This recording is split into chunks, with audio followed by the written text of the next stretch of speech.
Дорогие соотечественники, первый тур голосования мы подытожили, результаты вам известны. Для нас очень важно пройти стабильно, спокойно предвыборную кампанию. Мы всю предвыборную кампанию демонстрировали уважение к своим коллегам.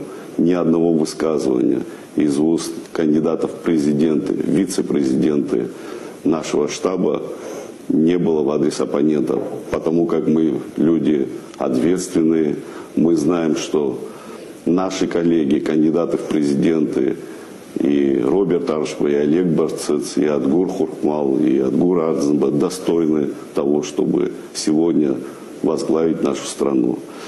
Результаты итогов голосования показали, что наш народ за сохранение стабильности в нашем обществе, за развитие в экономике, за улучшение криминогенной ситуации, за укрепление взаимоотношений с нашим главным стратегическим союзником.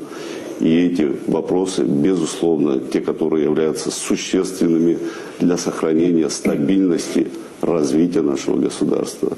В этом смысле мы продолжим политику, направленную на созидание в нашем обществе.